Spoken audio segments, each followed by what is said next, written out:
Buone stelle da Radio.0, la miglior radio del Friuli Venezia Giulia.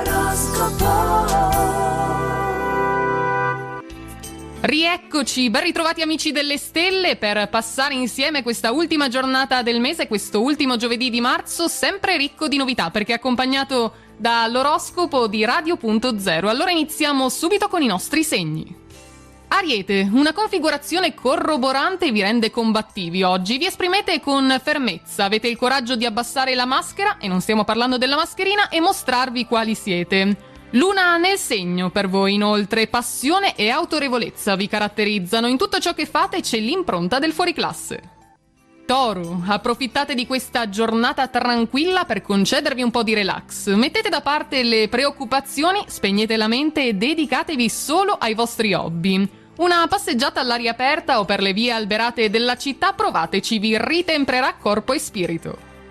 Gemelli, influenze affettuose mettono una pezza ai vostri bisticci con il partner, spiegazioni chiare e sincere che alleviano i morsi pungenti della gelosia in questo caso. Mettete il massimo impegno poi nel lavoro, in programma progetti che diventano basi per un futuro sviluppo dell'attività. Cancro, giornata tutto lavoro, a casa o in ufficio le faccende da sbrigare sono parecchie e saggiamente vi impegnate con la disposizione d'animo giusta. Guardando più in là del vostro naso scoprirete che se la casa è angusta avete tutto il mondo da esplorare. Leone, grazie ai raggi positivi della luna potrete disporre di buoni argomenti per convincere i vostri clienti, ad esempio i collaboratori e perfino i figli un po' ribelli. L'energia per affermare il vostro punto di vista non vi manca di certo, ma lo farete semplicemente, senza arroganza. Vergine, Plutone dà un contributo positivo a questa giornata che si preannuncia tranquilla e serena, parola delle stelle, ideale per una riunione in famiglia o con gli amici magari. Nel caso doveste incontrare una persona nuova, lasciatevi guidare dalla vostra intuizione senza esitare.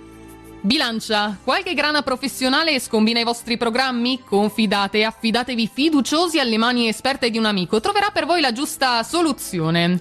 Prendete tempo dall'altra parte se non sapete che pesci pigliare di fronte a un ex che, pentito, torna a farsi vivo. Scorpione, casa e famiglia al primo posto dei vostri interessi. Un parente bisognoso di compagnia oggi potrebbe trovare il suo angelo custode in voi. I colleghi saranno dalla vostra parte se però riuscirete a dimostrare che la vostra intuizione è così affidabile come sembra. Sagittario, fortunatamente le burrasche si placano, così oggi ripartite appoggiandovi al vostro consueto ottimismo. Finanze e lavoro sono sotto i riflettori, attenzione. Le idee e l'entusiasmo non mancano nemmeno a voi, avete una carica tale da spostare montagne e ammansire pure il partner.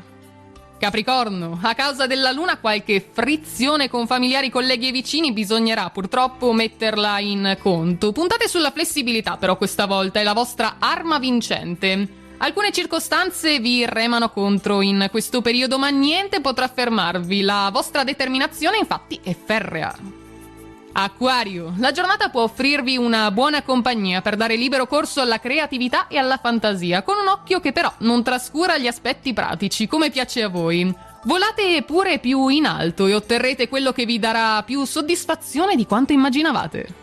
E chiudiamo con i pesci, una bella notizia finalmente del tutto inaspettata, questa potrà giungere in serata, preparatevi ad incontri particolarmente piacevoli. La giornata si fa poi spensierata, dedicate tempo allo scrivere, al disegnare, al fare musica, date spazio insomma alla creatività in ogni possibile forma. Ed è tutto quindi anche per oggi, per questa ultima giornata del mese in compagnia delle nostre stelle. Noi comunque non mancheremo nemmeno domani, saremo qui per accompagnarvi ancora con le novità. Una buona giornata a tutti intanto e buona fortuna! Radio.0, la miglior radio del Friuli Venezia Giulia.